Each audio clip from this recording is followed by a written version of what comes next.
crise econômica mundial no Brasil. Esta que é a essência do problema. Então, nós estamos vivendo agora a chamada crise mundial, que o Lula falou que era uma marolinha. Não era uma marolinha. É a terceira grande crise do capitalismo. É a segunda grande crise do capitalismo monopolista. A economia mundial está parada há 8 anos. Não há nenhuma perspectiva de recuperação da economia mundial. Então, este é o quadro de fundo que marca a conjuntura. Entender a conjuntura é entender as transformações que ocorrem pelo interior da crise e como isso bate no Brasil. E para entender o que está acontecendo com a crise, eu acho que é importante entender o que eu chamo de solução americana. Os americanos estão arbitrando uma saída para a crise. A saída do grande capital, a saída do Império Norte-Americano, cuja essência consiste em enfrentar a crise do liberalismo com mais liberalismo. Enfrentar a crise do neoliberalismo com o que eu diria um neoliberalismo 2.0. Primeiro, passa um mico. O americano passa um mico na forma de desvalorização do dólar, na forma de incentivo a um movimento de especulação internacional desenfreada. É o dinheiro que entrava na época das vacas gordas do governo Lula e que agora ameaça sair e jogar o Brasil numa crise cambial monumental. O segundo elemento da estratégia americana é rebaixar o nível tradicional de vida dos trabalhadores. É retirar direitos, diminuir salário, precarizar o trabalho. O terceiro elemento da estratégia americana é esvaziar a soberania dos Estados nacionais. Os Estados nacionais que ficam na periferia ficam praticamente sem soberania, sem poder nenhum para enfrentar o grande capital, para fazer política econômica nacional. A realidade é que o Brasil está sendo rebaixado para a terceira divisão da economia mundial. E por uma razão simples que eu sintetizo assim. O Brasil não tem nem competitividade dinâmica para competir na primeira divisão com os americanos, com os europeus, com os japoneses, nem competitividade espúria, baseada na superexploração do trabalho, para competir com a China. Então nós vamos ser rebaixados. Neste rebaixamento, estamos virando uma espécie de mega feitoria moderna, onde nos cabe o papel de produzir produtos agrícolas, mineração, exploração de petróleo e uma espécie de paraíso da especulação financeira. Ajuste. Quem é que está ajustando o que aqui? Ajustar a sociedade brasileira, as condições de vida dos trabalhadores brasileiros, em todos os seus aspectos, às exigências do grande capital. Esse é que é o ajuste. No curto prazo, o que é o ajuste? Dar lucro para o capital que está sem lucro na especulação financeira. Aumenta a taxa de juros. Faz a festa da dívida pública. Dar rentabilidade para um capital sem perspectiva. Arroxo salarial. Deterioração das condições de trabalho. E privatização para quem tem recursos e não tem horizonte de investimento. Dá um negócio pronto e rentável. Uma nova onda de privatização. Esta é a essência, a quintessência do ajuste. É isso que o povo tem que saber sobre o ajuste. E a longo prazo? A longo prazo o ajuste é rebaixar o nível tradicional de vida dos trabalhadores.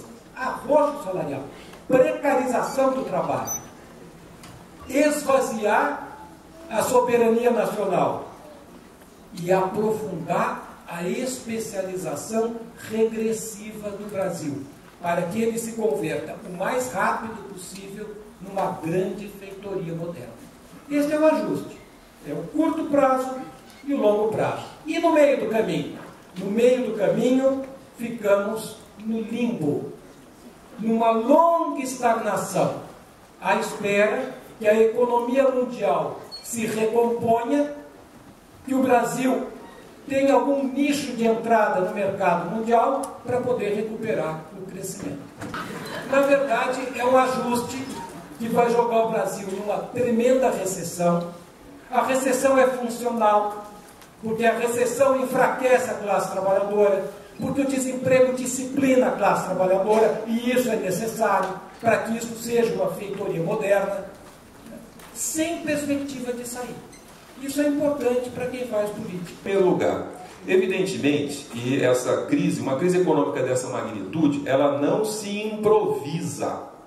Não tem improviso. O Plínio tem toda a razão. Não foi uma pedalada fiscal qualquer que levou o país à beira do colapso, enfim, da crise econômica e assim. Isso é uma bobagem sem tamanho. Isso é algo que já vem efetivamente se desenvolvendo há muito tempo e que tem a ver fundamentalmente com as características do modelo de desenvolvimento brasileiro que foi estruturado, que, vamos dizer assim, começa a se organizar, ou a se reorganizar no início dos anos 2000, se acelerando com a vitória do Lula em 2002 e com os governos Lula a partir de 2003 e Dilma a partir de 2010. Ou seja, há um problema que é um problema estrutural na sociedade brasileira. É o seu regime de acumulação. O regime de acumulação brasileiro, ele, por decisão política e econômica dos agentes, dos atores, das classes, dos grupos, ele tem algumas características, né, que nos trouxeram a essa situação. Conforme a economia brasileira ia se desnacionalizando e a crise internacional ia se tornando mais aguda, eles começam a claudicar. E começando a claudicar, eles subtraem aquela base que o governo brasileiro, o governo federal, havia, vamos dizer assim, utilizado para estabelecer certas margens de concessão, pequenas, porém reais, margens de concessão redistributivas, né, que grosso modo se aglutinaram em torno das chamadas políticas sociais do governo, tendo aí o Bolsa Família à frente, mas não exclusivamente, né, porque você teve de fato uma certa política de valorização do salário mínimo e você teve de fato, vamos dizer assim, o crescimento do mercado interno apoiado no crédito subsidiado, enfim, o crédito popular. Então você tinha algumas políticas que, num período, vamos dizer assim, de desenvolvimento e crescimento econômico, isso aí acabou funcionando como uma espécie de amortecedor do conflito de classes no Brasil. Houve vamos dizer assim, um amortecimento, né, da luta de classes, o que pavimenta, por assim dizer, uma fase, uma era, um período, né, que a gente poderia chamar de um período de pacificação social. Ele basicamente serviu ou funcionou para consolidar um certo consentimento popular. Um consentimento popular que, entre outras coisas, ele esteve apoiado, sobretudo, né, na combinação de duas formas distintas, não é isso? De consentimento. Um consentimento que a gente pode chamar, que tem que ter uma característica mais passiva, que é o consentimento das massas populares que entram no mercado de trabalho ou entram no mercado de consumo, são absorvidas, por assim dizer, por esse período de crescimento, que se estende, grosso modo, de 2003 até 2010, 2011, né? Período de crescimento que absorve massas populares, fundamentalmente pelo viés do mercado de consumo e do mercado de trabalho, com formalização, né? e que passa a ser seduzida por essas pequenas, porém importantes concessões, pequenas concessões. Bolsa Família, crédito consignado, políticas aí de moradia, políticas de moradia não, antipolíticas de moradia, ou seja, de mercantilização da casa própria, de financiarização da moradia popular, mas que no agregado acabaram fazendo com que uma parte substantiva das classes subalternas desse país aderissem ao projeto lulista. Essa era de pacificação é que está fundamentalmente acabando agora. Ou seja, nós estamos aí diante do fim daquilo que a gente poderia chamar de paz social.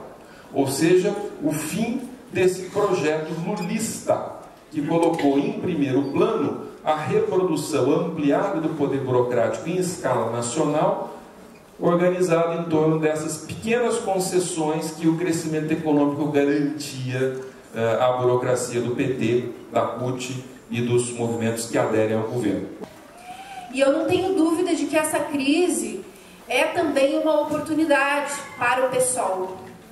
E claro que esses momentos de crise também colocam a militância, né, os ativistas, numa certa expectativa. Tá? E essa situação de expectativa, ela traz, por um lado, medo, né, medo de que os nossos piores pressentimentos se realizem, mas também a expectativa nos coloca num estado de esperança, né, de que é possível avançar, de que é possível vencer. Porque, de fato, uma crise que é de todo esse modelo de desenvolvimento econômico que o Rui e o Plínio falaram com muita propriedade, né? Uma crise de um capitalismo dependente, que é o capitalismo brasileiro, que mostrou que o projeto lulista, né, o projeto do PT, era um projeto claramente capitalista. E como um projeto capitalista, ele teve um momento em que as condições internacionais e a posição do Brasil no mercado internacional permitiram certas concessões, né?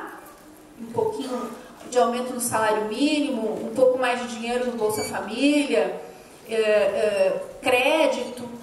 O momento econômico permitia, então, essas pequenas concessões que geraram esse sentimento de amortecimento da luta de classes, né? Mas essas pequenas concessões feitas dentro do modelo capitalista, que geraram a ilusão de muitos, e em muitos casos ilusões sinceras, né? De que, enfim, nós estávamos caminhando para um processo de desenvolvimento, de distribuição de renda, né, de melhoria gradativa das condições do povo brasileiro, que afinal de contas a gente não conseguiu fazer revolução, mas pelo menos a gente está dando comida para as pessoas. Além de ser uma ideia medíocre, né, no sentido de que é muito pouco, mas ela também se revelou um mito. Quando o Brasil entra nessa crise econômica e é atingido pela crise econômica mundial, como bem colocou o Plininho, a primeira ação das elites econômicas e políticas é tirar esse pouco que foi distribuído. Tá? Então, essas pequenas conquistas sociais que nós tivemos nos últimos anos, elas vão ser agora dizimadas. E essa é a lógica do capitalismo, não é uma perversidade, né, da Dilma, do Levi, ou um erro, como a burguesia gosta muito de dizer que agora nós estamos pagando a conta dos erros da política econômica do PT, porque deu demais, porque gastou demais. Não. A lógica do capitalismo é essa, e ele tem as suas crises cíclicas que, quando se agudizam, elas significam ataques aos direitos dos trabalhadores. E eu acho que junho a gente pode chamar de ano zero para o PSOL e para a esquerda socialista brasileira. Porque junho, ele foi, de fato, a liberação de forças que estavam contidas, né, pelas amarras desse modelo de desenvolvimento e dessas concessões e dessa cooptação, e mostrou que existe um setor da sociedade brasileira, majoritariamente formado pela juventude, mas que vai além da juventude, que está buscando uma alternativa política por fora das instituições da política tradicional. Porque esse arruinamento, né, da política tradicional, esse arruinamento do PT, em certa medida também do PSDB, que sempre cumpriram os dois um papel, de uma certa forma, de aglutinar e conter, né, o PT pela esquerda e o PSDB pelo lado conservador, eles já não conseguem mais fazer isso. Tá? Então, no momento em que esse dique de contenção, que era o PT e que era o PSDB pelo lado do conservadorismo, colapsa, os extremos tendem a crescer. Eu não gosto de dizer que há uma ofensiva da direita, eu acho que há uma contraofensiva da direita, porque nós estamos na ofensiva no sentido de que são as forças progressistas que avançaram no Brasil nos últimos tempos. Então, se avançou enormemente no último período em termos de direitos. E agora eles vêm com a contraofensiva para tentar barrar, para tentar tirar, para tentar impedir que se avance mais, tá? E que se retroceda. E claro que existe o perigo do retrocesso.